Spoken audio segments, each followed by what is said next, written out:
It gives me great pleasure to introduce our today's guest, Dr. Ahmed Ausaf Farooqui from Bilkent University.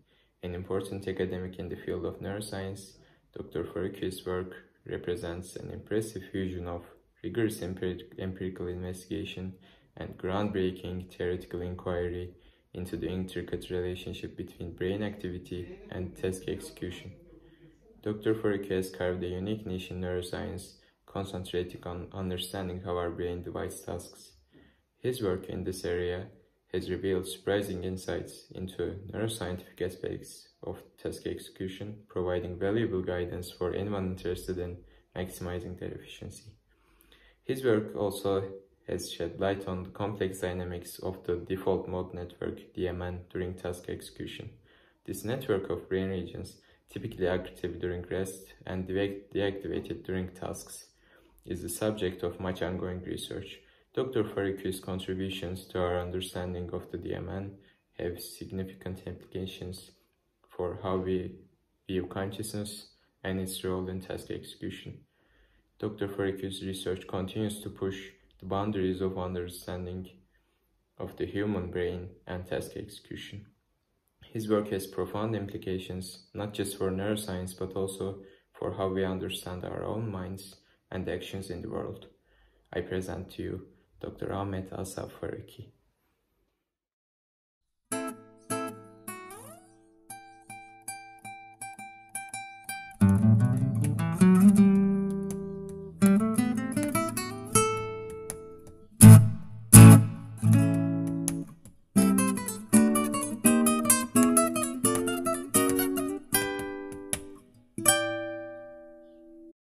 Why do you think psychology interested you? Is it the mind, the behaviors? What would you do if you didn't become a neuroscientist, and why? So I am a physician, I'm a doctor as well. I started my academic career as a doctor, and so I was massively interested in the human body, and this is a continuation. So I then became interested into neuroscience. Now very soon, if you go into neuroscience, you'll realize that the main difficulty in understanding the brain, obviously one of the difficulties in understanding the brain is the complex biology of the brain. But even bigger insurmountable difficulty in that is knowing what concepts and constructs to study the brain with. That is, for example, suppose that laptop is for something that you had never seen, and you wanted to figure that out. So you try to figure out in the context of whatever you know about, let's say, objects, complex objects. So today you will try to make sense of it as some kind of a system. Let's say if you were in 18th century, you would try to make sense of it in terms of livers and kidneys, right? Because maybe if you were in Roman times, you would try to make sense of it in terms of what flows across what, because that was the most complex Roman technologies, according to aqueducts and so forth. So the concepts, the biggest difficulty in understanding the brain is knowing what concepts to bring about, because unlike physics, where you have got, let's say, if you claim that there is something called an atom, you can look at it, you can play with it, you can break it, you can fuse it, you can create a reaction with. Now when you make a construct about the mind, it's entirely up to you, right? Yeah. So that is why I became also interested in psychology. Now I have not studied psychology. I entered into psychology after my PhD. So yeah. Okay. How was the experience of building a career in psychology then after switching from being a doctor to being a neuroscientist? And in academia in general, what was the difficulties you had because of academia and specifically in psychology? So the first difficulty of being an academic in psychology would be that if you're thinking of yourself as a scientist, then you'll find that the field is not as clean as a science.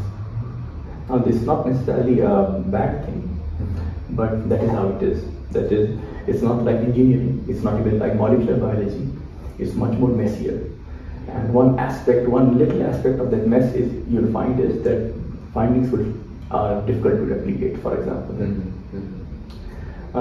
So that is one aspect of difficulty which pertains to the nature of the field. Then there are aspects of difficulty which are to do with the sociology of science, because after all, science is done in a relevant set of institutions and has to undergo a particular dynamic, for example, getting money, getting a science job, doing a PhD and finding a postdoc, and so on and so forth. So those are a second set of difficulties. So by and large, I would say that all difficulties a person faces as an academic fall into these two categories: difficulties of the field, let's say epistemic difficulties, how do we find the right thing in the field, and the second is how do I find the right institution, right money, right students, right job to continue working as a scientist. Since you mentioned reproducibility crisis, I had a question about that, but I will just move it forward. How do you avoid that one? How do you avoid in your studies? Yeah, so there are general good statistical practices. For example, having a bigger sample size, having a big sample size, not doing p-hacking, that is, not peeking into your data, using the right kind of statistics, and so on and so forth.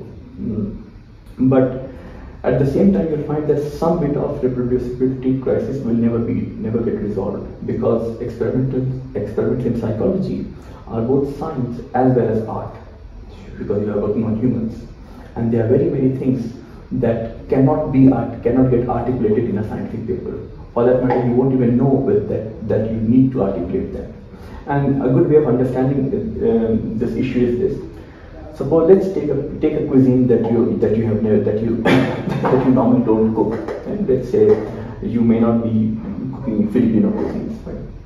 Now go on YouTube, find a Filipino cuisine, make it exactly as they say, taste it, and then go to a restaurant and taste the same cuisine, and you'll see there will be hugely different, right? Yeah. So now recipe is a fairly obvious, clear-cut thing that even there you'll find that you cannot replicate something just by that.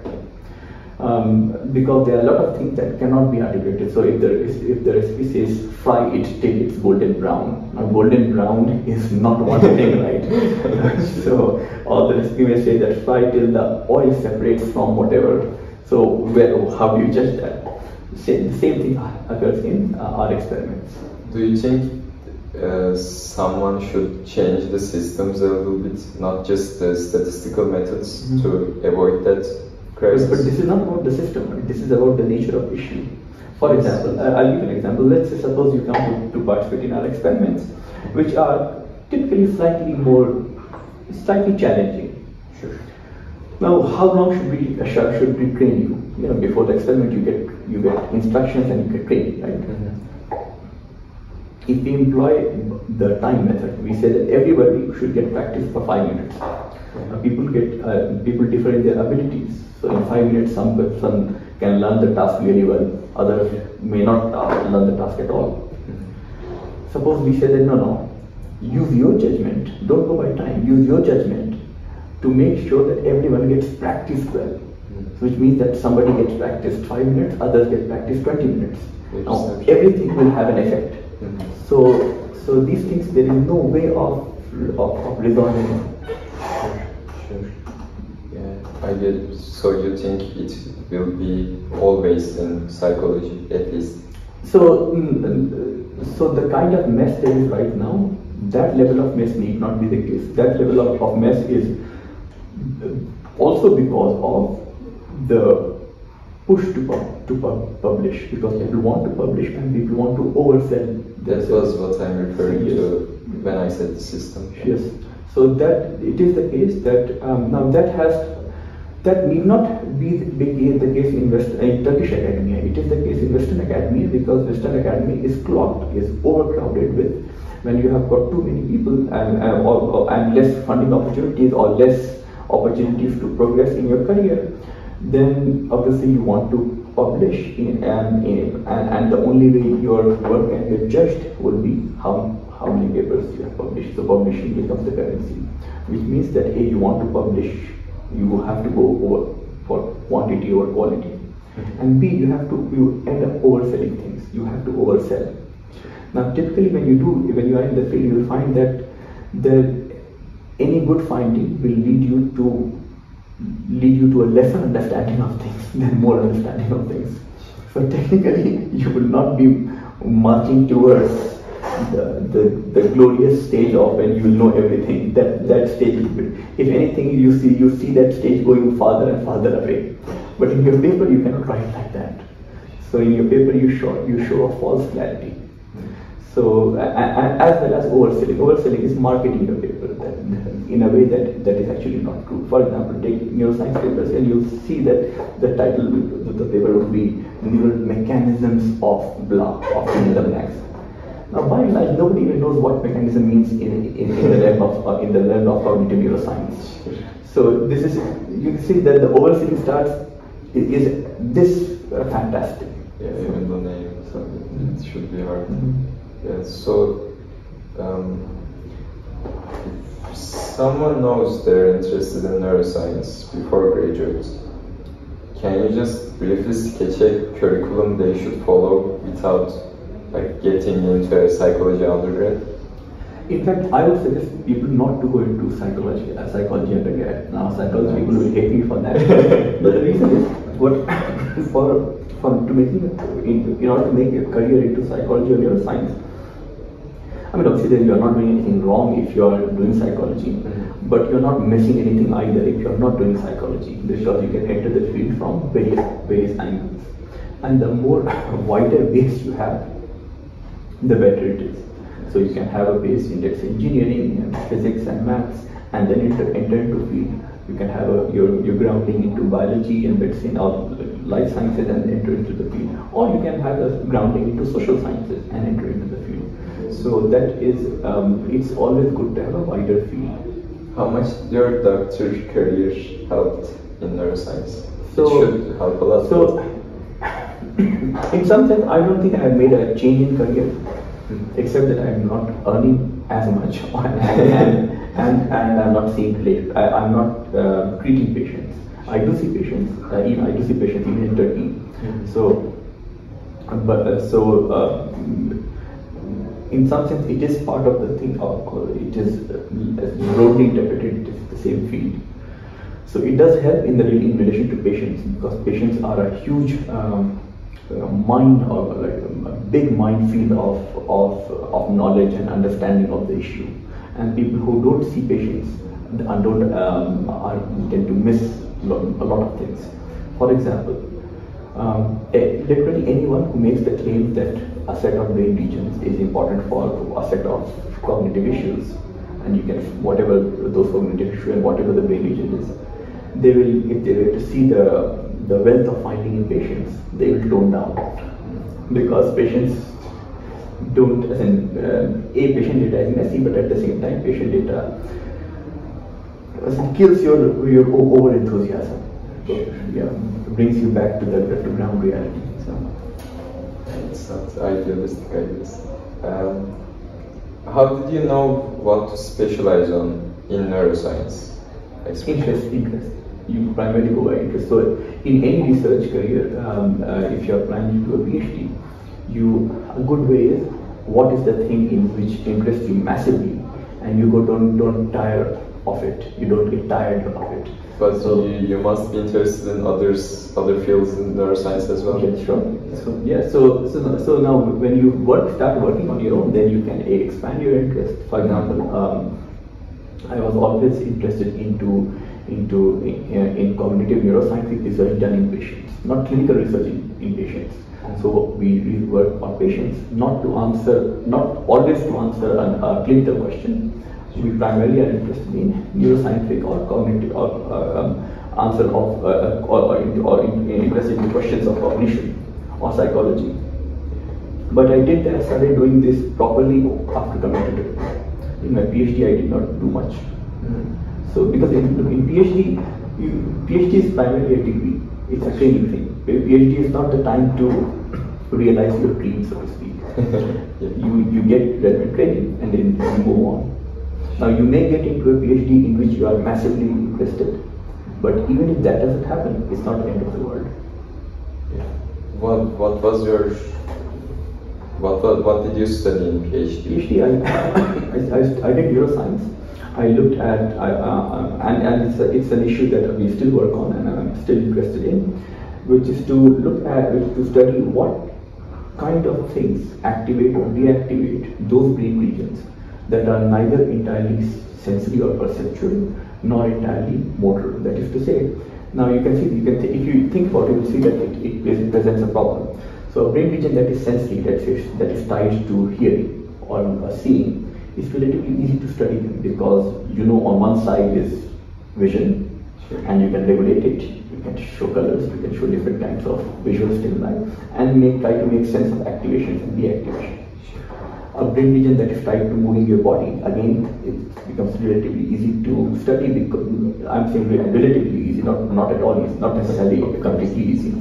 So that is on one side is the dynamic of movement, and the other side is activation, deactivation of neurons.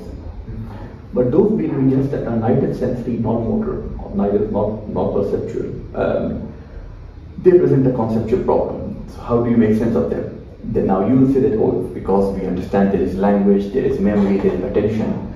But you see, these are categories that you came up with.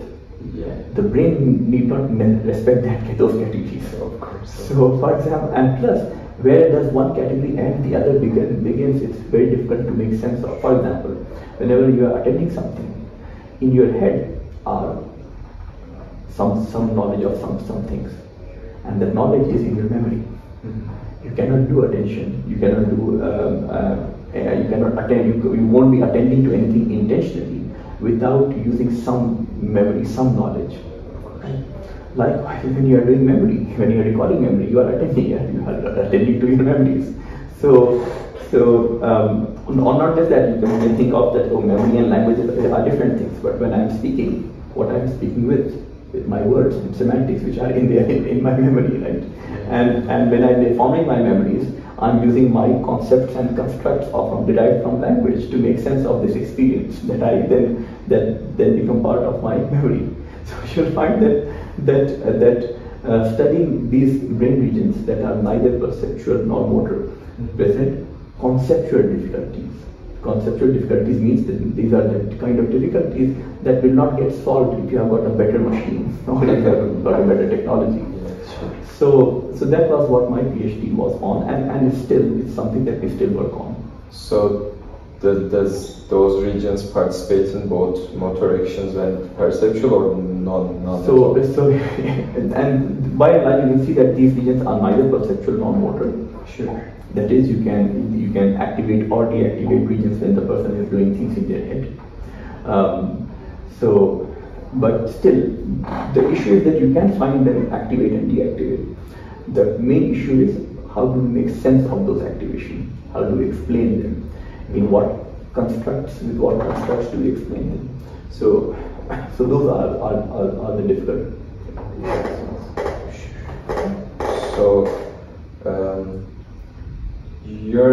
let's say you are still a neuroscientist, but you can't study action. Which fields of neuroscience would you pick? I can study action. If you didn't study action, I saw most of your work focused on those. Okay. Yeah. So again, it's not that we cannot study the other things we do. So for example, I did not used to study language, and started studying language a couple of months ago. So by and large, I'm pretty happy. In whatever we want to study, we learn and then start studying them. And that is another thing about our field, that it is not too difficult to change your track. Obviously, it will be very difficult for me to, let's say, move into computational neuroscience, but I'm not very interested into that. So there will be some changes that will be difficult to make. But by and large, if you look at what we call cognitive neuroscience, it's not too difficult to make. Go across them. Obviously, you'll have to spend some months studying the field, understanding what has been done before, what are the conceptual issues, how people think about these things, and so forth. But so you say your second pick is language? No, so I said that pick is already there. I felt that I don't have a pick because if there is a pick, I already have picked. What I was saying was that we already study everything that I wanted to study. Obviously, there are difficulties in this way. That let's say there are some patient syndromes or some type of patients that you cannot get anymore because let's say the procedure was the neurosurgical procedure is no longer done. So we may be interested in studying this. We may be interested in studying those patients, but we won't get those patients. But otherwise, no, it's Okay. So, is there any concept that people in neuroscience do a lot of research on, but dead end in your eyes? Like, they are pursuing that one, but they shouldn't. I mean, there are many, but I would not comment on that. But why not? No, should change that. No. You see, a lot of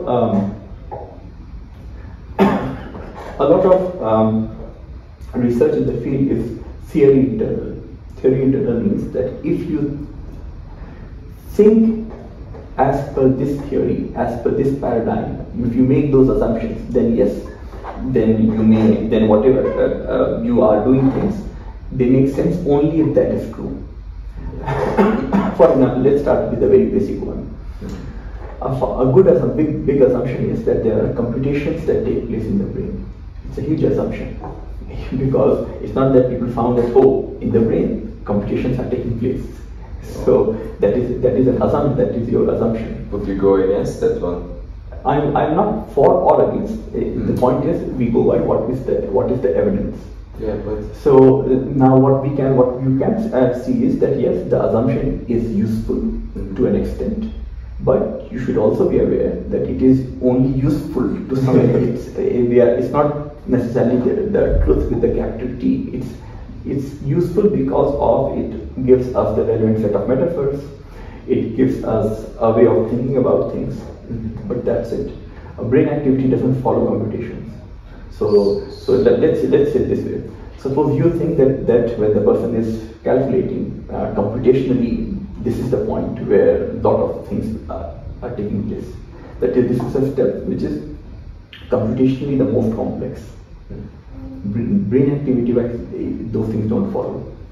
So like one of my first finding in my psychoanalysis, and in fact that is what my first paper is on, was that steps that are computationally more complex don't elicit more activity in the brain. In fact, the last step that finishes it off, even and you can create your task in such a way that the last step is not at all demanding. It's like, okay, we are done, and you said that yeah, you're done.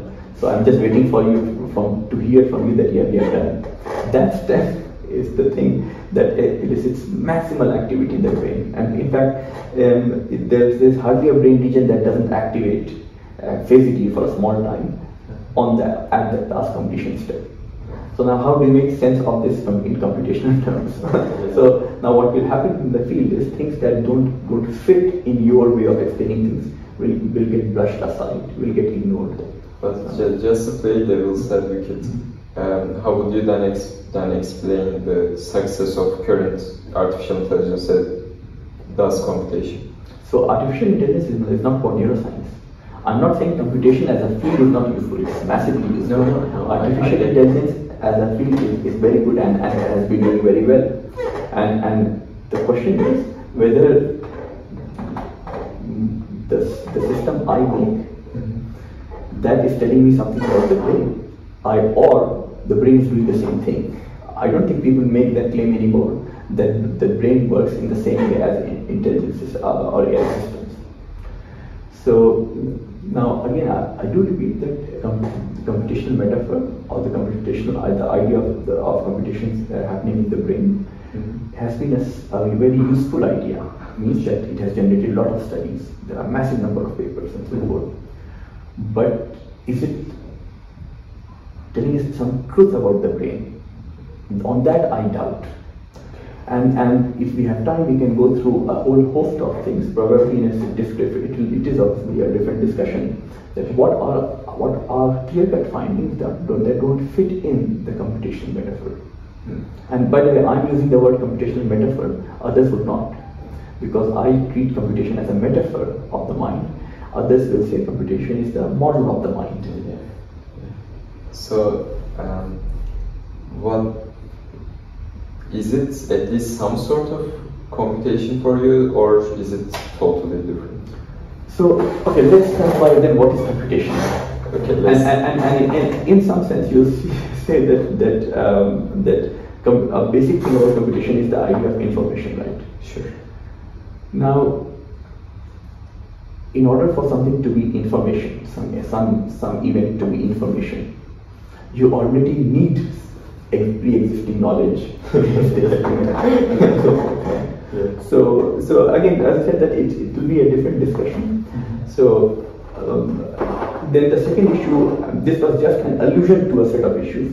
The second issue is on what, look, ultimately in science, and this is the general rule of science, that you need to prove that something is the case. Sure. It's not that we take that, oh, it has to be the case, now let's disprove it. Right? So that is why in science we start with the null hypothesis. And then we find what is the evidence for this new hypothesis, this alternative hypothesis.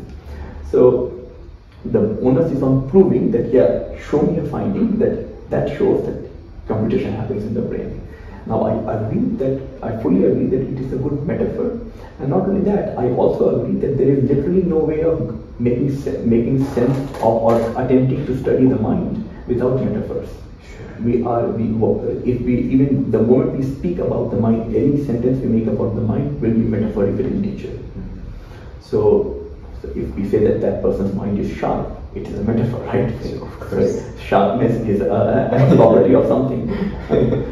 That guy's brain works very fast. Again, it's a metaphor, right? That it is objects run fast in speed terms. So in some sense, we are trapped into that. We can only think of a whole in fact, most of our thought is or will involve some metaphorical ideas. So I'm not denouncing that, hey, we should not be using computational metaphors and so forth. But at the same time, we should be cognizant of what we are doing. So computation is an idea that came about in the last 100 years. So now, unless computation is some kind of a primordial truth about existence that the brain has worked on, and I'm sure, and indeed there are people who make that claim. Point is, what is the evidence of that claim? So very hard to prove. And you said the metaphors, there will always be metaphors. Then what is the goal of neuroscience? The best metaphor, or really explaining the mind? Yes. So it's obviously it varies from people to people. Some people think that they can explain the mind. Now, when they are saying that itself is a metaphorical statement, that what would be the nature of explanation. So when we say that we have explained the solar system, means that we can explain the dynamics of solar system in terms of smaller entities that make up the solar system, the planets and comets and the laws of gravity and so forth. Right? When we say we can explain the mind, what will that mean? Yeah. So nowadays, in some circle, it has come to mean that when we explain the mind, there will be no mind, because we will end up explaining it in terms of, let's say, biology, or it will just become, it will get explained in terms of computation. And that is another. It's an aside. It's a slight diversion, but it is a kind of both a question mark to the field, especially to psychology. That in some sense, psychology has lost or is losing its area of study. That is, for some people, it's no psychology, it's biology. For social scientists, it's not psychology, it's actually sociology, because it's all social. So the old idea of psyche is, which has got its own ontological essence. It's psychologists themselves find it difficult to know. Now, I'm not of the view, I think there is a ground for psychology, but still that it is definitely under a huge bit of question mark and challenge. Maybe psychology is the philosophy of social sciences, like they all start diverging away from that, but it starts with that one. Sure, you could. Yeah, sure. Yeah, okay, so another question. What is the meaning of life in your eyes, and how does your view complements what you are doing in science? So meaning of life is an ascientific question, not unscientific. Oh, yeah. Ascientific means that you cannot scientifically arbitrate over it. So its domain has always been and will always be religion or philosophy, and so forth. So so if you are talking about scientifically, what do I think about the meaning of life? No, I'm asking. How does it contribute to what you are doing in science? So, so that is in fact a reason why I gravitated towards psychology or neuroscience. It's the one area of science which I could access given my background in biology or life sciences, medicine, which is also close to kind of bigger questions. Obviously, another theoretical physics or cosmology will also come close to some of the bigger questions. Sure. So definitely is a motivation, and that is why, for example, I have never been very interested into molecular neuroscience. I'm interested into cognitive neuroscience. So I get that. So, what would you suggest undergraduate students about studying, doing internship, about specializing? How did you study concepts? Are there methods that you are utilizing, given that you worked on a lot of task studies here? So,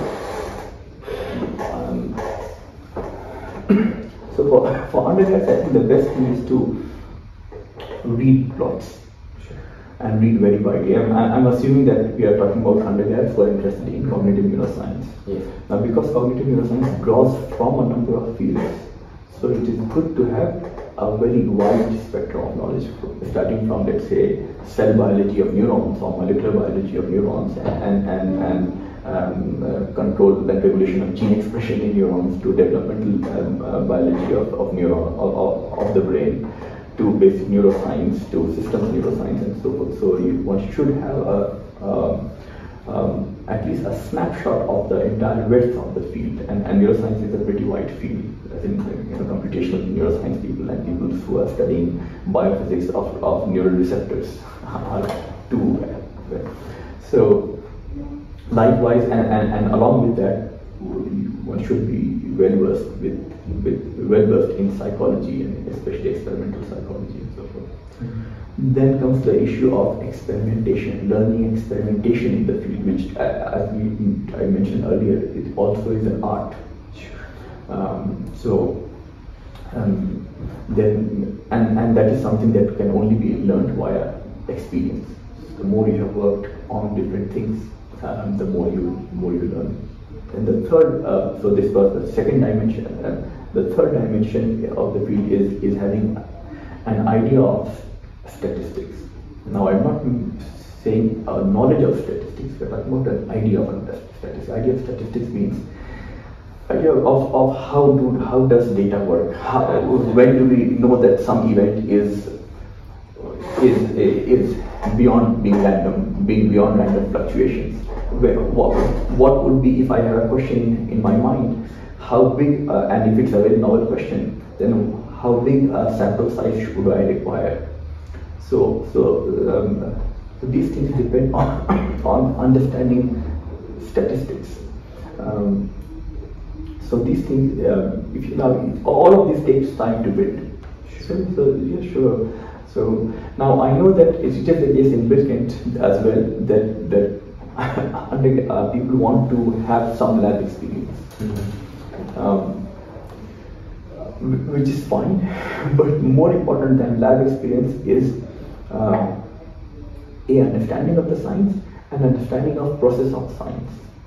So I have got undergrads who come in and do some data collection and leave, and I don't think that experience ends up being useful for them. Why not? I mean, you have just made so much calculation.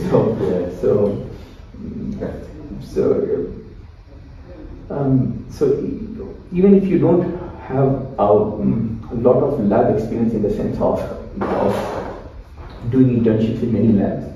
If you have one lab experience in which you understood the question and understood how the question was to be tackled and what were the pitfalls in the process and so forth, that is much more useful than having done internship in 6 labs.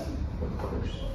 So, do you think is there a problem in psychology curriculums that doesn't emphasize enough of probability, statistics, and experimental methods? I'm not fully familiar with psychology curriculum here, as in, from what I gather is that certainly there are courseworks and so forth.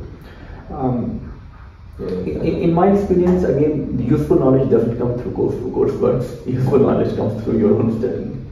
So now there may be a personal bias on that, because things that I'm interested in, I did not study any of that in my classroom. So the courses I have taken are all medicine-related courses. I did my PhD in the British system, where you are not required to do any coursework. So I have not taken any coursework in neuroscience or in psychology. And in fact, the first psychology course I was in was the one I was teaching. Do you think that system was optimal?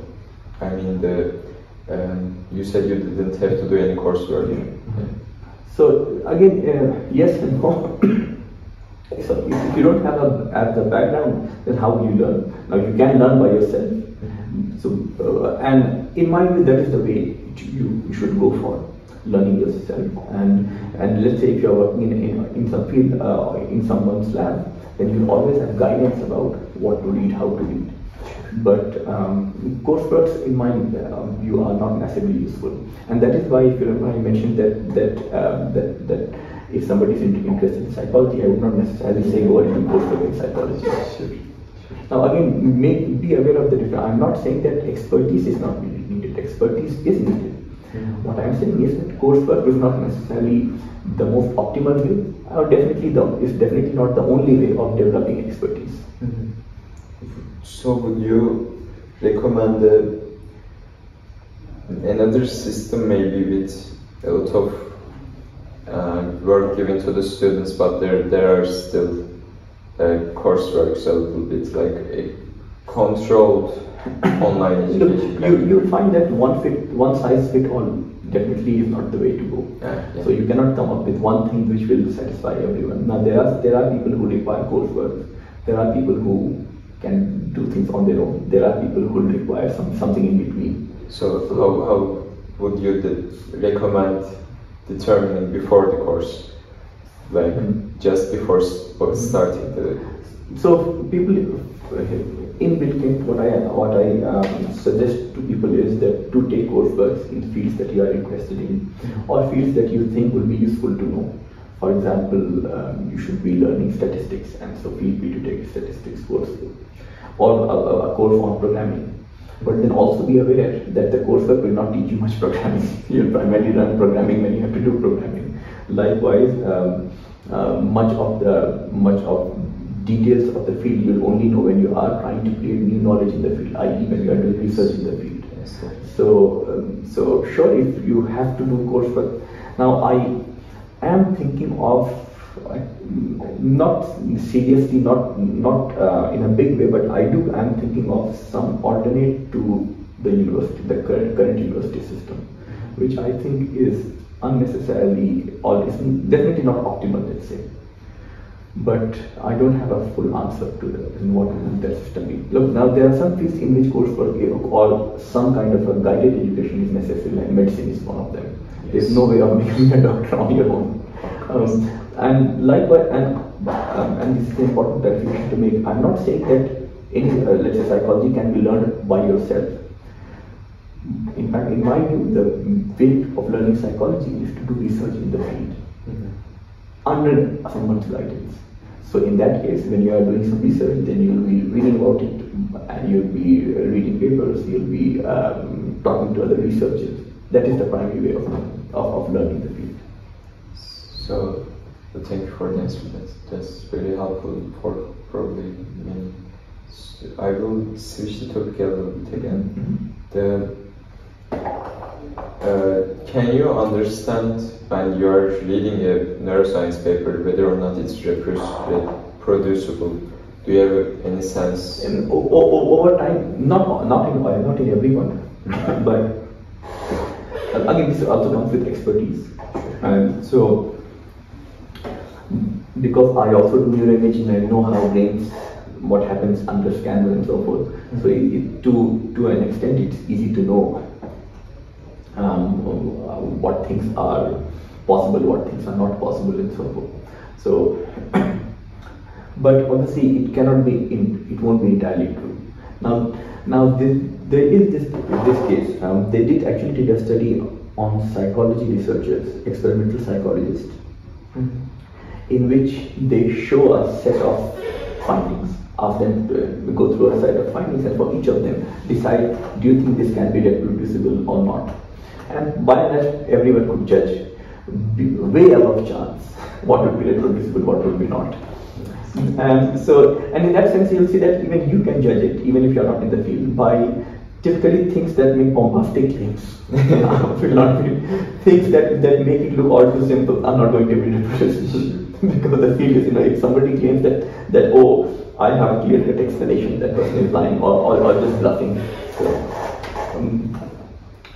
So now in psychology, I know now in that particular study, this was the case because many topics were such that a good number of them were bombastic claims.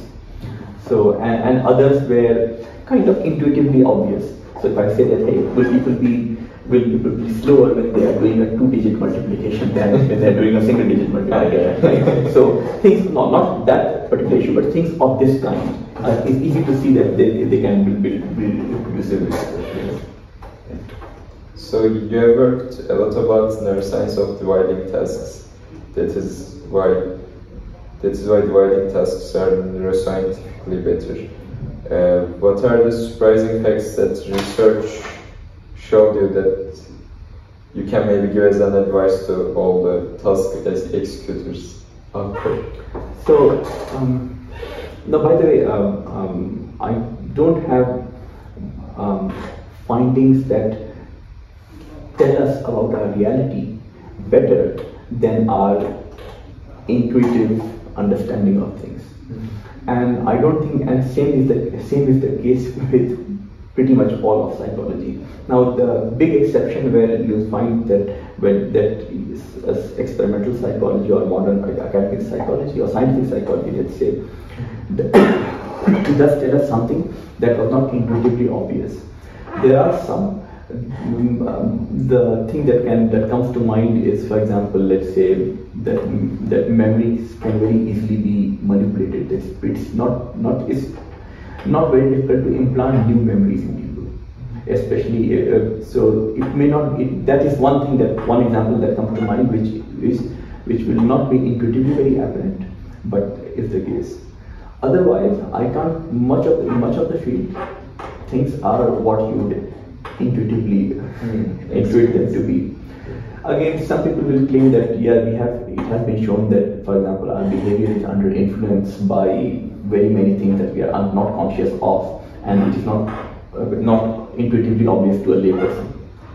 Those are the classic findings which are unreproducible. So if you want to find which field of psychology is most unreproducible, are those things which show that that my behavior right now is influenced by something that happened and I was not aware of. Now, in our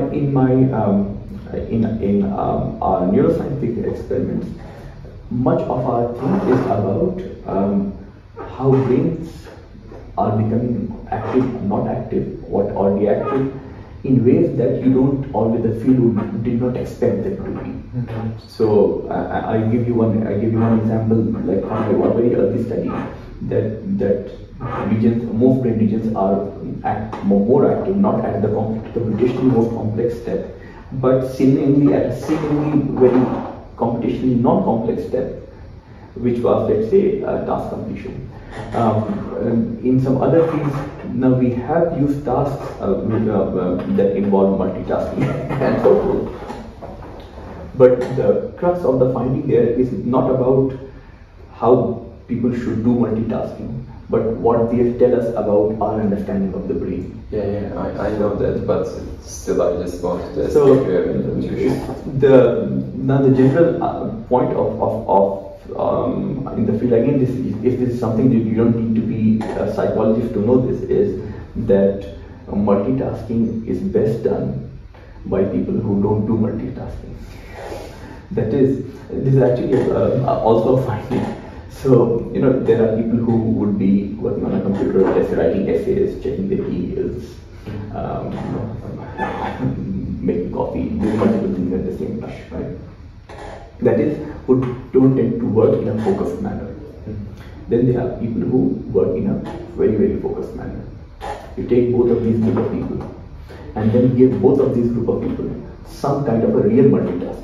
Real multitasking would be that there are 5 different tasks to be done in 15 minutes, and the dynamics and somehow the situation requires that all you will be doing part of task A, leave it in between, then do part of task B, leave it in between, do part of task C, come back to task A, and so forth. Right? Now, of people who normally work in a very focused manner tend to be much better in this real multitasking situation than people who work in a non-focused manner and are doing supposed multitasking. So why do you think that is? Because again, nobody would know why, but the general, one explanation is that people with cognitive abilities, you require a good bit of cognitive abilities to do this kind of a messy task. And people who are used to, who tend to focus and work, either they have higher ability to begin with, and that is why they are less distractible and can focus more, or they have learned to focus. Now, when they are doing multitasking, they are also focusing not at task A, but at 5 tasks. But that doing all 5 tasks at the same time requires a much more complex focus that only those people who are used to focusing can build. Do you have any non-optimal things that you have seen in brain, like while doing multitasking? Why can't we do that? Well, how would a brain look like that can do multitasking? So again, I don't think obviously I don't have any neuroscientific answer, and I don't think anybody else has neuroscientific answer either. But so again, because it's a psychological question of psychology, in the sense that what are the abilities that allow people to multitask, and one of the key thing is to the more adept you are, the better your general cognitive abilities are, the better your general attentional abilities are, the better you will be in a new situation. That seems to be and again, this is not a new answer, because this is pretty much an old answer, as in pretty much all cultures, civilization have had this idea. So, what does anticipatory control through associative learning of subliminal relations, invisible being better than visible, show about learning? Okay, so that is a study. By the way, I should be fair, as in be honest, and make it clear outright that somebody tried to replicate that and could not replicate that. Oh, no. Now, however, that in that paper you will find that there are 6 experiments. So I myself replicated that finding a number of times before publishing it, and because that is also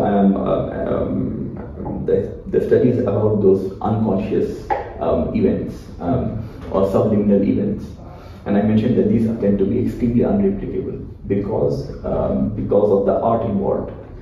Now, what the finding was this? The basic finding was this. Suppose you are here, you are doing some task, right? Now there was some sound in the environment that occurred every time when the task you were on was going to be difficult. So let's say you were playing a video game, and in the video game, every now and then there will be some situation when you require more attention, when you require, things will be difficult, right? There is a higher chance of you losing point or getting shot or whatever. Right? Now, there are some sound that will be there every time such situation that will be more demanding come, right? So let's say before that demanding situation comes, a second before a faint sound was to come. Now the sound was so faint that you could not hear it, okay? And when you did not even know it existed. Now since you did not know it existed, which means that when the sound comes, your brain will have to learn that this subliminal sound, which I don't know of, and I don't even know if there is this thing is going on. So the brain will have to learn that every time this sound comes, a second after that, I have to do, things become more difficult, right? Yeah. Now, if the brain learned this contingency, this association, then you in that video game situation will be better in dealing with that difficult spot if it was preceded by that subliminal sound than when that difficult situation came without being preceded by that subliminal sound. Yeah. Now, so this is and the finding is that yes, that can happen. That is when you go into a new task situation and there is something subliminal that you don't know of, and that predicts not some kind of a concrete event, but just predicts that things would be difficult. Then you start making use of that predictiveness of this subliminal thing to make anticipatory preparation to get better in, because now you know that a second before that, oh, something difficult is going to come, right? So you anticipate and become better on that event. So that was the basic finding there. So conscious one is better than unconscious. So finding or now yes. So now the thing is, what will happen if we make this? Then there are a couple of riders in here.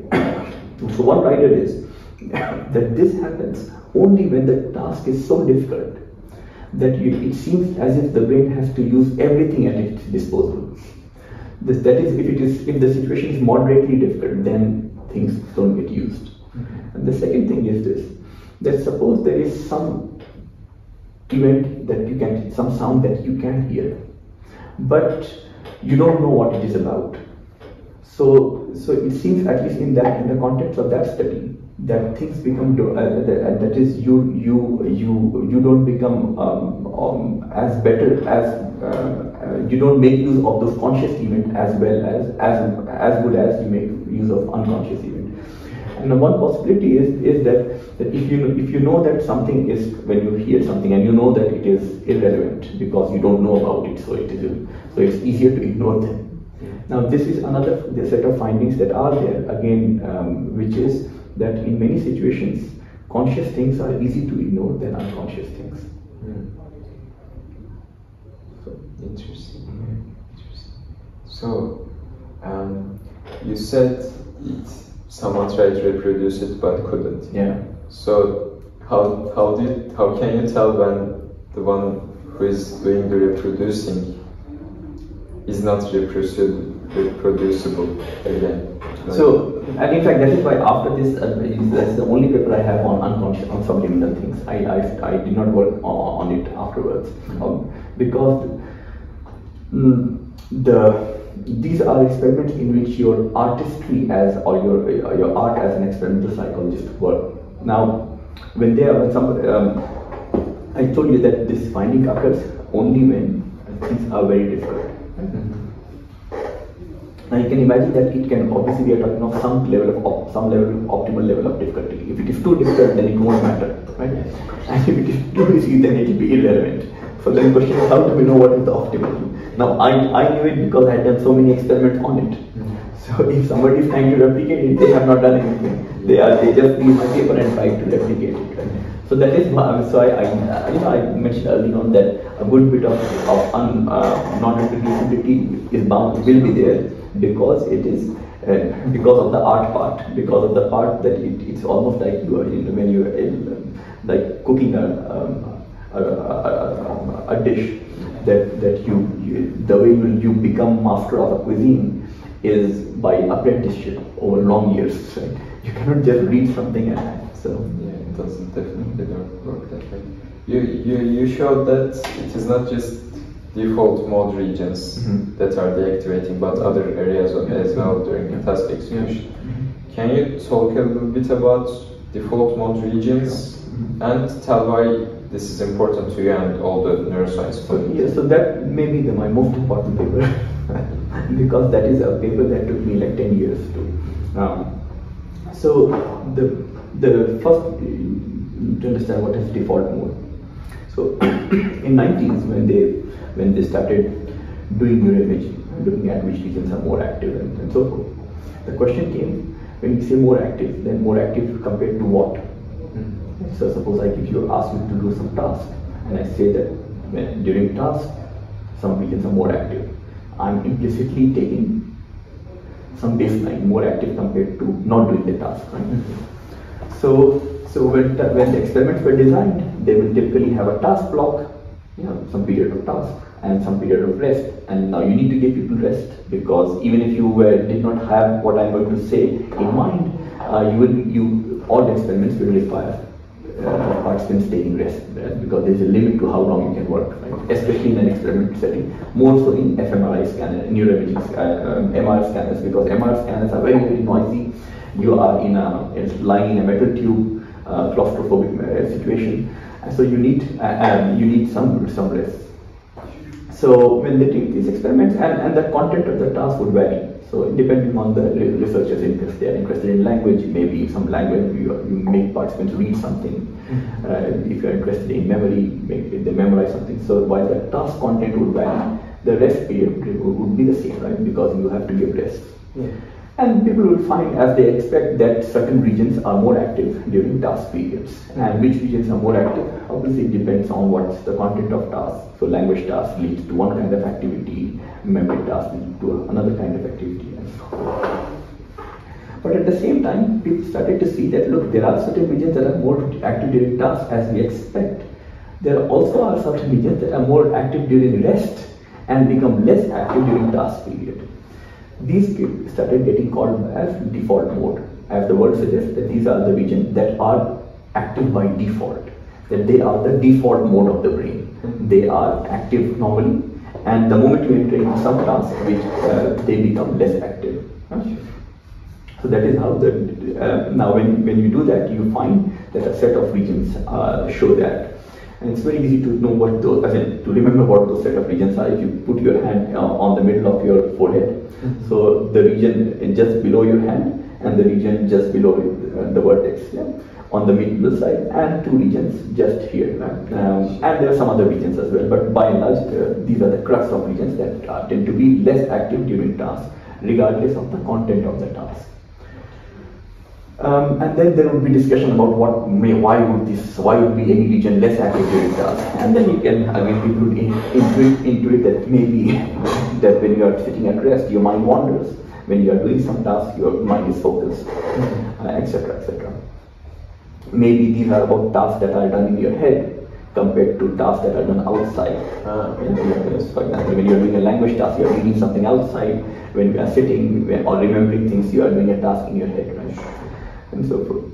Now, I started finding, again in my PhD, that if we look at task versus rest condition, then, and if you define this, if you design your tasks such that the tasks are long, and the person knows how long they are, so that the person knows that I'm going to do a 30-second long task. Yes. If you do this kind of task, then again, regardless of the content of the task, many regions start to deactivate, and those regions that tend to deactivate are not just default mode regions. In some of my tasks, I would find that pretty much, especially, in fact, what I would find is that if I make the task more easy, that is, reduce the content of the task. That is, let's say a task like video game involves seeing something and responding something, right?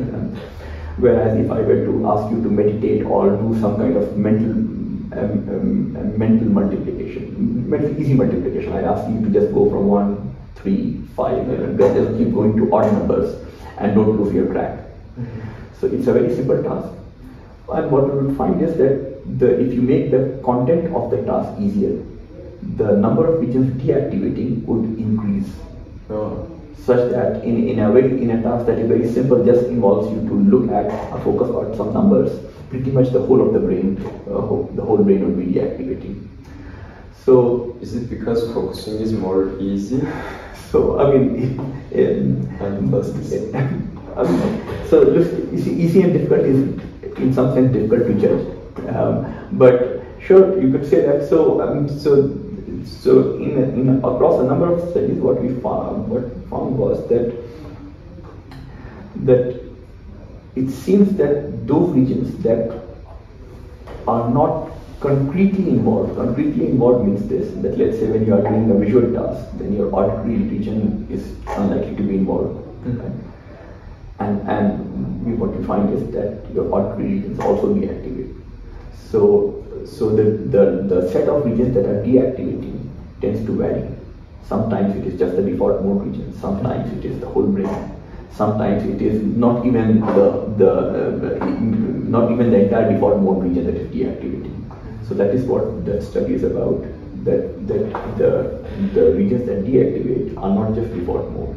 So can you tell when I'm in some sort of flow, I don't usually perceive noises, right? Mm-hmm. Do you see that kind of deactivation in brain regions of auditory brain regions as well? Yes. Yeah. So, but doesn't that tell you about something the mind has? Like, I mean, there are multiple questions here, but the more basic question is, what does deactivation mean? Now we also know that deactivation doesn't mean that the region is not involved. So now to make sense of that, you need to understand what does fMRI measure. So fMRI measures net change in blood flow in voxels.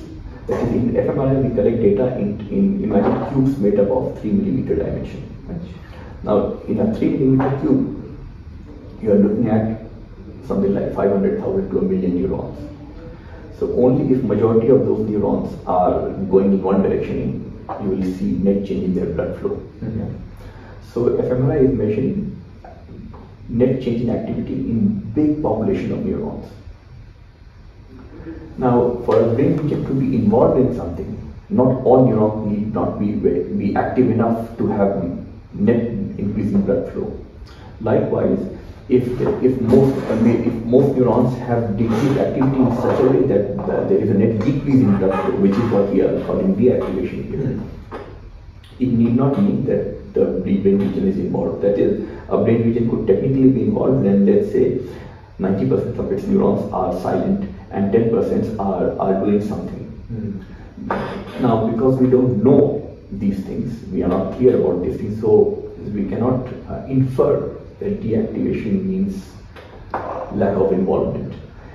Now, some of these, it is to go back to this auditory example, that auditory regions or the hearing regions of the brain are, we could say with reasonable bit of certainty, or reasonable, it will be reasonable to say that they are unlikely to be involved in vision. Can you infer things about filtering? Yeah, so possible we could say that there maybe the task required, that when you are doing visual tasks, then the task also requires not just specifying what is to be done, but also to be what is not to be done. For example, right now it is given that I should not be walking up and go run away, right? It is given that, for example, if I feel an itch, I will not jump and scratch it. Mm-hmm. So whenever we are in any kind of extended task, because this only comes in extended task, that not only does the brain need to specify what is to be done, but also specify what is to be not done, and that is what we are. That is one certainly, but that is one plausible explanation. Do you have any other possible explanations? Oh, there are many. So in subsequent studies, and in fact that's the study that we are inshallah be submitting. So in there we look at the information content of these regions that deactivate. So now let's say I have got two tasks.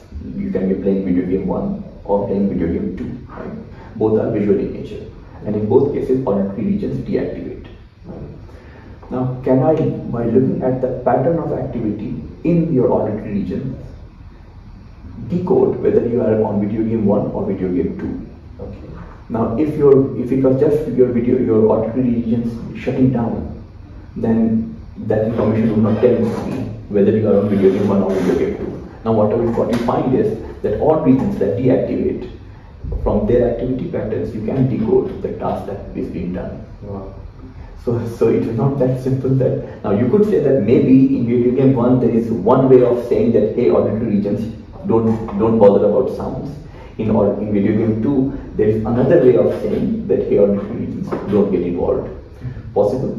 So that is indeed an explanation again. But the fact that deactivation is not non-specific, it is task-specific, and it retains pretty much as much of task-related information. Now, the video game example I gave you was a fairly simplistic one. If you find that even more fine-grained information is present in, let's say, in auditory regions when you are doing visual tasks. So which means that again we need to rethink about what region is involved, what region is not involved, and it definitely means that just because some region is deactivating doesn't mean that it doesn't have task-related information in it. Are you now eliminating the explanations, or are you focusing on another thing? So we do both. Sure. We try to eliminate explanations as well. And now you'll find that many times, let's say you are on issue 1, and you'll find, and this happens in neuroscience a lot, you find some other random, seemingly unconnected thing that will shed light on that thing. So you are looking for other publications as well. Yes. That's good. So to give you another example on how these things are relevant, let's say in patients. In patients, if you have damage to the default mode regions, and now opposite of default mode, remember I mentioned the default mode regions are those that deactivate in all tasks. Yeah. Now opposite to that are some regions that are active in all tasks, again irrespective of the content of the task. So whether you start doing memory tasks, these regions are active. You do maths tasks, these regions are active, and so forth. Now when it comes to patient deficits, whether you have a set of patients who have with damage to default mode regions, another set of patients who with damage to these task activating regions, you find that by and large, in terms of their impairment, they seem to be by and large similar. Now people have proposed or tried to show that there is difference, but in my knowledge, experience, and by the way, that question is still open, and we will again be studying them as well. The two set of patients by and large are not too different. Yeah. Both of them would tend to have impairment in long tasks. Both of them have got more impairment in more difficult tasks. Both of them have got difficulty in novel tasks. So does the patient that you studied, does it relate to the Parkinson's one? I read. No, so that's a very old study. These are talking about more recent work. Okay. What was the goal on that one? On Parkinson's? Yeah. So that was my master's thesis. So now in Parkinson patients, you have people have difficulty in making movement. They tend to be very slow in making movement. Right? Yeah. So you'll see that the moment if you ask some question to a Parkinson patient, the patient will wait and very slowly answer that. Sure. So that is fine. Now in that study we look at how easy it is for Parkinson's patients to stop their movement. Now we know that they have difficulty in initiating movement and their movements are slow.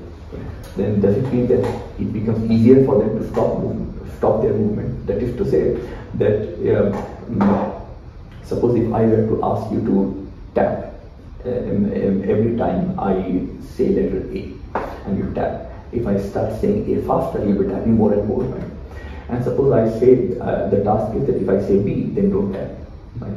Now if I say A once every 10 seconds, and then once I say B, it will be very easy for you to not tap. Yeah. But if I were to say A, let's say twice a second, that every half a second, so you're tapping A, let's say, and then occasionally I say B in that run-off case, we are very likely to. Now Parkinson's patients are slow, right?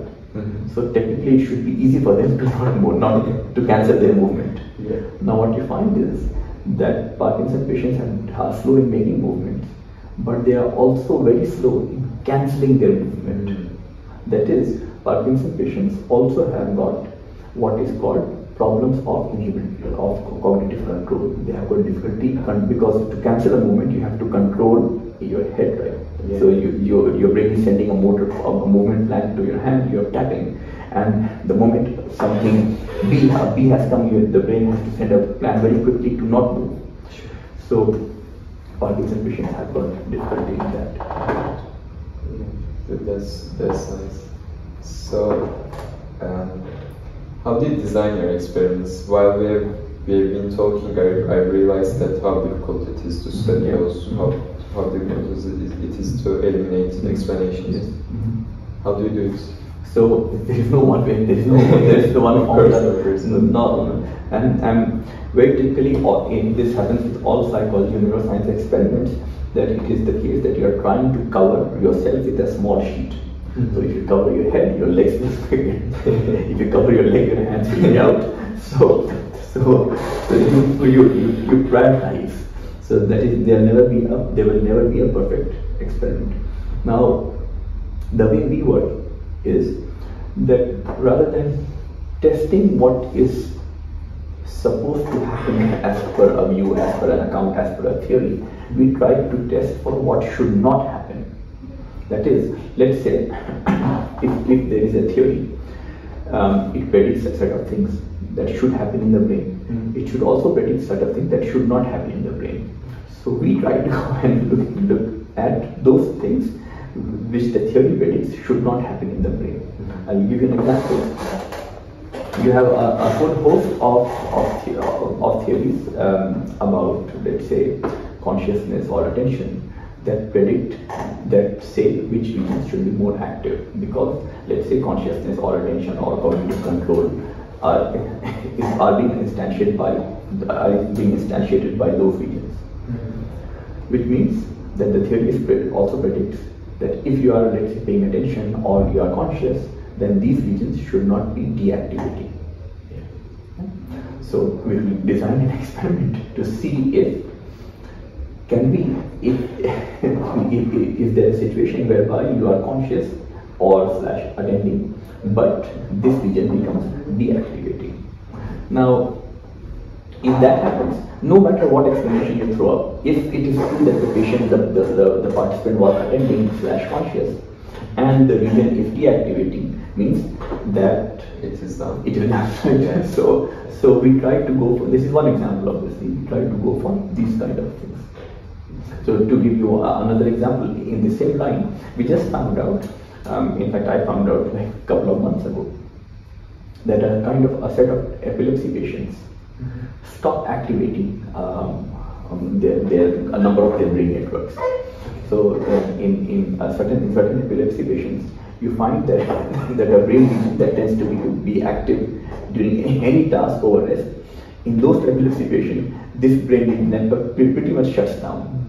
So now, which means that now we can test for those theories that attribute this network into whatever XYZ behavior, XYZ cognition. Really? How vast is active region, the active space of brain? Like, how many possible combinations are there, do you think? Many, of course. Many. But the thing is, why there are many, but all of those combinations are not realized. It is always the same set of, let's say, 14-15 brain regions that are active.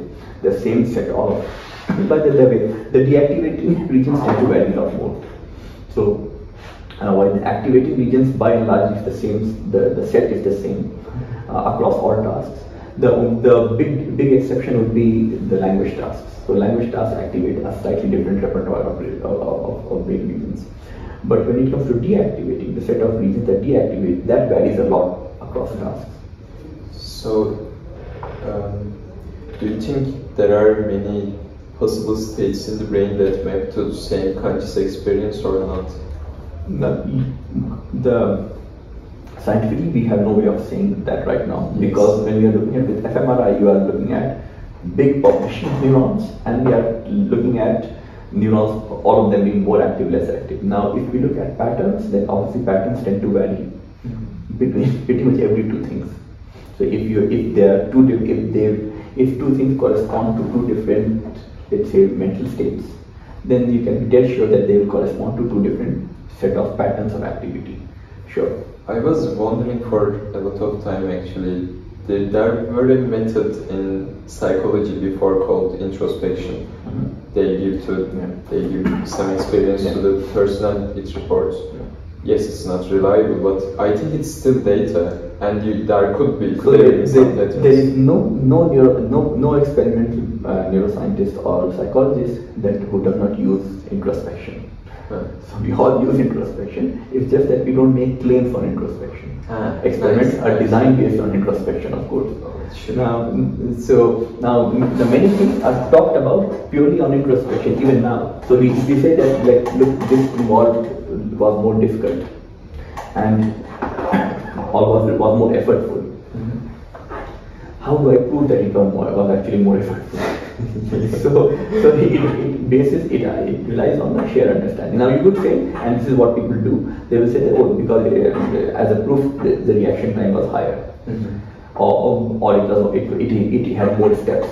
Sure. But that and effort are not the same thing. To give you an example, so have you participated in any fMRI experiment? I had to take one because of a examination, not an experiment. So it's good. So when you were doing that, so how long did it last? 15 minutes? 30 minutes. Or 30, okay. Was it easy for you? It was. No, or did you enjoy the experience? I did. So now go to an fMRI experiment, right?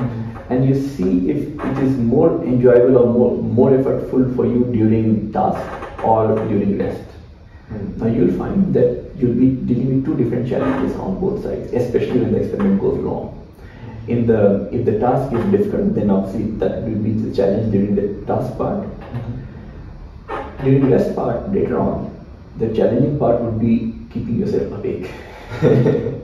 so now it's not easy to say that tasks require more effort than rest, because you don't know that and of course if you know this from experience that it's not that easy to say.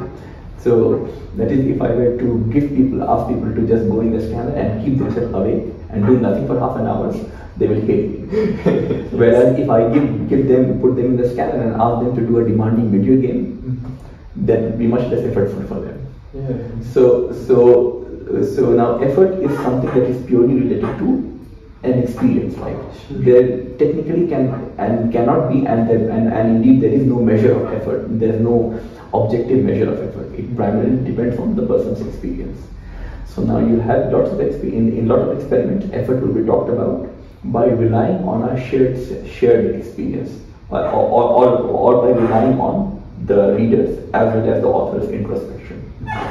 But I don't see many introspection reports on papers. Yes, I don't think exactly. They should be there, but maybe as a separate paper type we could publish those as well. So it's valuable data. I mean, look, it depends on the question. Not all of psychology can be brought down into scientific lens, or definitely not brought down to experimental lens. So there is a whole host of psychology that you cannot talk in terms of studies and statistics and so forth. For example, let's say strategies of dealing with existential anxiety. You can do a study with them. There will be as many strategies as there are people on Earth. So on that, you will be relying on somebody's experience, right? The person will say that, yeah, I used to feel very anxious, and then I thought this way and that way, and that is how I worked it out. So that is how it will be, that the field will be. So different fields of psychology will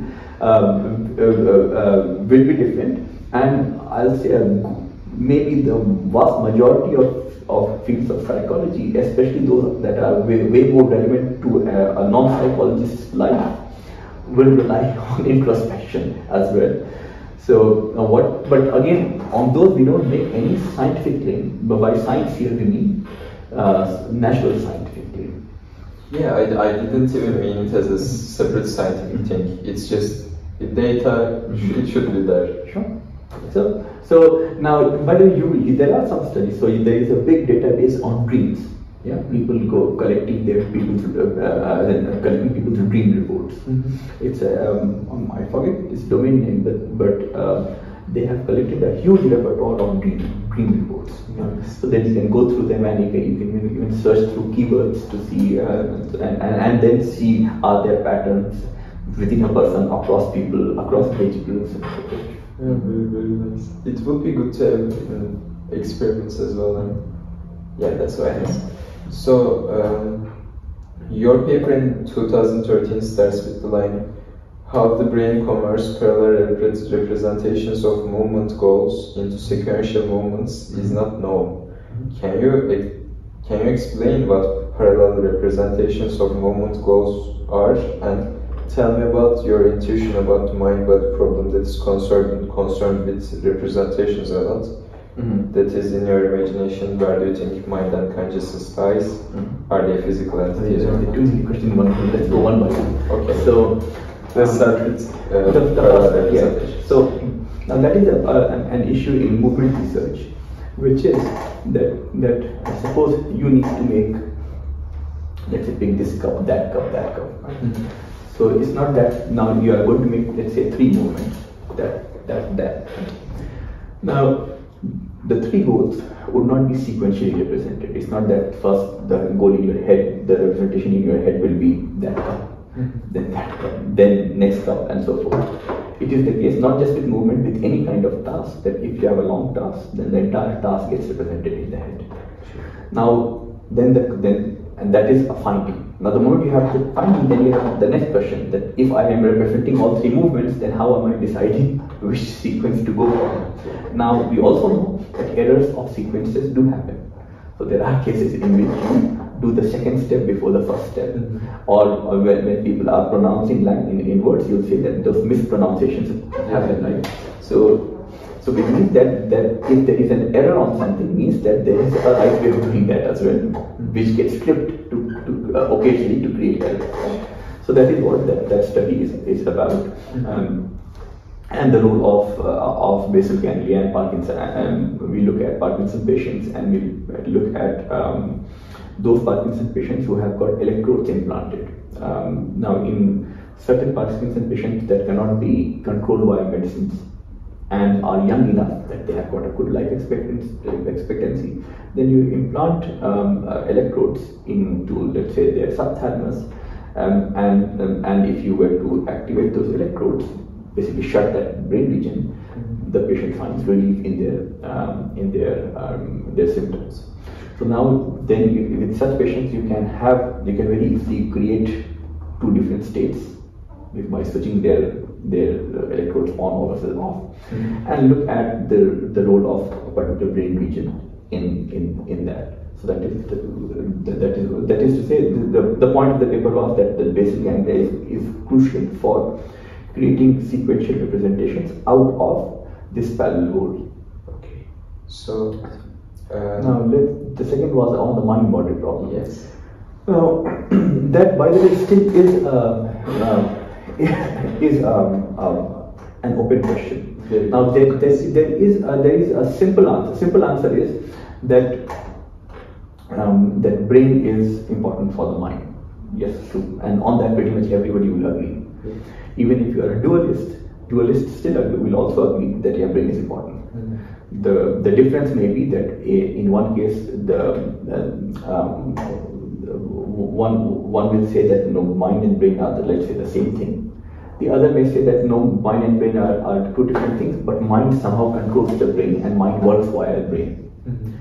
But brain still, we are talking about radical dualism. The brain still is needed for mind to move the body. Of course. So again, scientifically, there is only this much you can say. Scientifically, all you can say is that brain is important for the mind. Yeah. Now, but then then where we find that things become trickier compared to a simple explanation, and that is where the realm of patience. Now let me tell you of finding in patients. Now suppose you have a child, let's say 4 or 5 year old. Now there is a very severe kind of epilepsy called Rasmussen's encephalitis. It creates massive seizures, where such that those that are difficult to control via medications. Now in this condition, there is a lot of lesions, but all limited to one hemisphere. The brain has 2 hemispheres. So let's say you have a patient with Rasmussen's encephalitis. The patient is young. Left hemisphere is involved. Now the current treatment is if you remove the entire left hemisphere, the child will be epilepsy free, because the entire lesion was on the left hemisphere. Now and these lesions tend to be very widespread, but all in one hemisphere. So you cannot be done with just removing one part. You have to remove the whole hemisphere. Now when you remove the whole hemisphere, let's say when you remove the left hemisphere entirely, left side has language, right? The child becomes mute completely and loses all language, right? The child can even become paralyzed on the right side, right? And the child may have a whole host of problems, because left hemisphere is important, right? In fact, left hemisphere is so important that if you have done this same operation at, let's say, age 60, the person may not even survive, right? Now what will happen to the child? Now if the child is in a situation with good health care and so forth, and a family and affluence and so forth, you find that the child will gradually start to recover, and within some time she will start to have language back as well. And some of them will get their language so well, their language will come back so well that you will not even know that they had any problem, that half hemisphere is missing. Now the only thing which will remain there will be that, let's say, if the left hemisphere is gone, then these fingers she will not be able to control these fingers. Especially the child recovered language, but not those. Yeah, not no, and the reason is simple, because ultimately to move the muscles that move these muscles, you need to have some neuron moving that, right?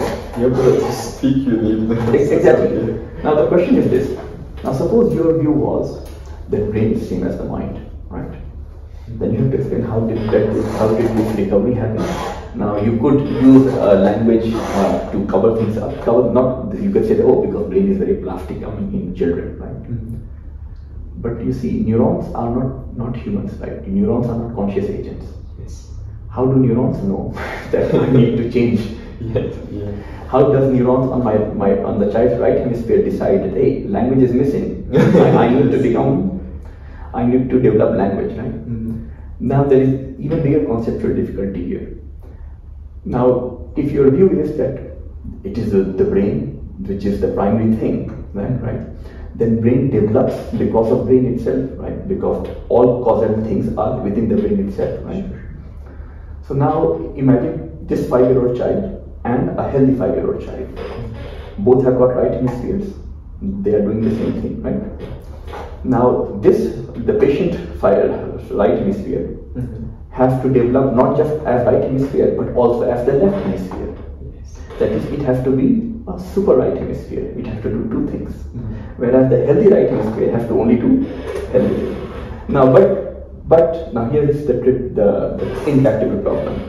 This child's right hemisphere, which is actually becoming the super right hemisphere, her brain is already compromised. So her development should be compromised as well. But then how is her development of right hemisphere actually better than a healthy right hemisphere? You see the problem? So, and this is just one example. If you look into patients, you'll find that pretty much most of neuroscientific accounts will at least face difficulties, if not completely get destroyed. So now in this, how do we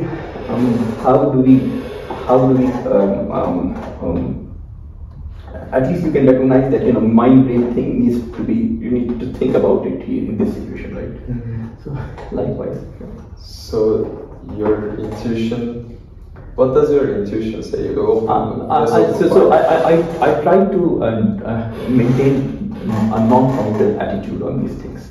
Non-committal attitude means that I'm open to all data. The problem with having a view is that very soon it becomes your pet view, and very soon that pet view becomes the lens through which you start seeing the world. Now, because in this case, whatever you can be dead sure that whatever view you come up with is bound to be wrong. Then one thing is for sure, right?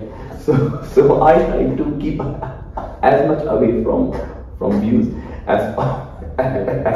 Yeah, I get that. So, but how often do you think about that problem? All the time. All the time. Nice. I would say probably. So I had an idea while writing these questions. Focusing on a task is not a continuous process for me. I usually find myself focused. Yes.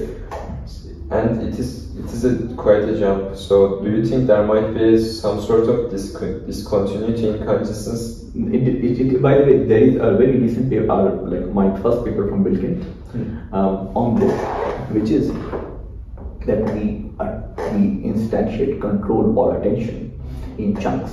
Chunks means that we start attending for some part, and then as one episode, and then automatically your attention will break. Now this phenomenon itself is, again, you don't need experiment to do that, because the experiment is about that this episode gets created, that all in a cognition. Anytime we have to do any kind of purposive or goal-directed thing. Purposive means that anything that is not automatic. So when you are thinking, it's a purposive cognition as opposed to mind wandering or as opposed to random cognition. So purposive cognition occurs in episodes because of a cognitive, and that this is what the paper is about, because of a cognitive resource limit. Now there is something called that everyone recognizes that there is some limit to our cognition that pertains to how many things you can attend, how many items you can keep in head. So in that study, we show evidence of that there is a limit to how long we can attend. So, or how long an episode in future we can make. Now this is something. This part will not be intuitively obvious, because this thing you find these things when you do experiments, which is that when people are doing any kind of long task, they start a task and create a mental episode for future. Then that breaks, then we do that again, and so forth. Usually there are many tasks in your paper. How do you pick the task that's specific to the? It depends on the question. It depends on the question we are interested in, and because all of these things typically happen on the past, right? Ultimately, science is a conversation, right, done via papers. So when you are doing something, you are responding to something before, something that has been said or articulated before. So the tasks will either be in response to the task done before, or a modification of the task done before, and so forth. Did you ever thought of looking at the neuroscience of tasks in like drug experiences? I have not done so as yet, but yeah, I have. In fact, one of my I wanted to do this experiment in my masters. So in a form of cannabis, very prevalent, very frequently used in India, people have slowing of time. We have a sense of how fast or how slow the time is moving, right? So sometimes task as perceived by us moves fast, sometimes it's very slow. Yes. Now I have never taken that particular or for that matter any drug. There is a festival in India called Holi, and this form of cannabis that is consumed on that festival is called bhang. And it's consumed massively.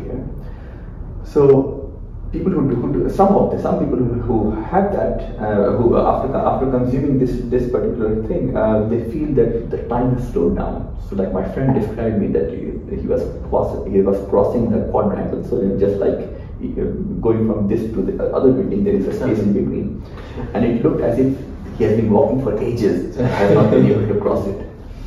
So, and many people would have this experience, that the time slows down massively, as if that everything has stopped, right? So, I wanted to study that, but the problem is that obviously ethics is a huge creating ethics for this. So yes, I do have interest in studying patients or studying people with. Do you have any expectations for some of them at least, so that you expect to see in the brain? I don't know. Be aware that the modality that we have to look into brain is extremely limited. fMRI is massively compromised ability. So let's consider the issue of time, right? Mm-hmm. So do we expect that some neurons will become slow just because people have started feeling that time has started to go slow? Mm-hmm. Possible, but need not be. It is very possible that the time that neurons are actually, the relevant time neurons are actually more fast, and in some sense you already have this experience. So let's say when you dream, right, and in your dream you experience that you live for one day. Yes. So it's not that a neuron fired for one day, right? So our experiences are a construction, that is a well-known thing. So how things would be, I don't know, but. So there are, no, I asked that one. What do you think the future holds for research in neuroscience of task execution? Are there any emerging trends or open problems that you find particularly exciting? First of all, there are only problems. There are now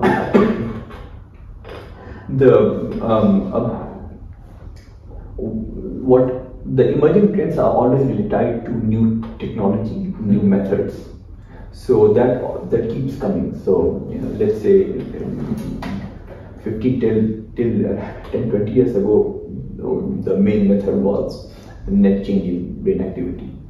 Over last decade, the main or key method has been connectivity or let's say synchronized changes in activity or patterns of activity. That's not looking at net change in activity. We are looking at patterns of activity and what kind of information can be discerned or decoded from those patterns. So it's possible that in the future another new technology or another new method will come, but also be aware that new methods don't necessarily translate into conceptually new findings. So what you have, and this is the situation with neuroscience, that you have the same point made, let's say in 60s, 70s, made based on patients, made in 80s, 90s based on net change in activity, being made based on patterns of activity or connectivity, but the conceptual point remains the same. So how will it pan out in future? My general, like, one thing that I definitely know is this, that all of or much of our contemporary findings would vaporize in future. Yeah, of course. Because if you put together everything, you can already see that things don't fit in properly. So we do definitely need a new way of thinking about the brain. So for specifically you, what does the future look like? And what will you study? Do you plan on switching anything? No. So the thing that we want, so we plan to study more of patients for sure. Gradually go for more and more complex methods, because I've been here for the last 3 years now. So gradually students are getting trained, and it means that you start with simple methods, then you go for more and more complex methods. There is something that we hope, I don't know if it will be possible immediately or not. So there are some set of patients in whom you have electrodes implanted. So in some cases of epilepsy, you cannot see where the epileptic foci is based on MRI. So the surgeon needs to open up the brain, put electrodes, and then keep recording from the electrode for next few days, and then use that to locate where epilepsy is, because epilepsy is ultimately disorganized firing or like random firing from neurons. So now when the electrodes are implanted and while these people are walking about, we test and record from neurons. That is another method that we hope to switch into. So the patients of epilepsy, not just epilepsy, with implanted electrodes. Yeah, that ones, the default mode regions, damaged ones. So now, with patients, we actually have many patient populations now. So we study a set of patients who, again with epilepsy, who tend to have their anterior temporal lobe removed. So when this operation is done, they end up losing a good bit of their, or let's say, major substantial bit of their memory or emotion related region on one side. Now with these patients, you can study them before their operation and after their operation. So you can get a before-after picture. Cool. So, and then we are also open to, you always get some patient with a very peculiar finding, a peculiar set of patients. So we are always open for them as well. So would you want to look at psychological disorders as well, not just brain damage? Yes. So if your interests are neuroscientific in nature, then psychiatric patient populations are way more messy. Yeah. Because if there's one thing that has, but it's not that people have not tried studying it, but what the general upshot is that there is no neuroscientific finding, no consistent neuroscientific finding in any psychiatric population. For depression, there is no finding that is common to, or even reliably the same across population, across the depression patients. So I tend to avoid it primarily because of you have limited time. So you rather use your time to things that are more tractable and are easy to differentiate. Yes, and will give you some reliable answer. The issue is not about having a clear answer. The issue is about having reliable answers. Of course. So and then there are other problems as well. For example, suppose you find something different in depressed patient, for example, or any psychiatric patient group. Is that difference the cause of the problem or the effect of the problem? So let's say depressed patients, and you find that one brain region is less active. It could be the cause of their depression. It could also be the effect of their depression, because since they are depressed, they are slow, their mind processes are slow, and so forth, right? So that is another. And in fact, that is one of the confounds present in the vast majority of neuroscientific studies of psychiatric issues. So you have been in Turkey for 3 years, you Three said? and a half.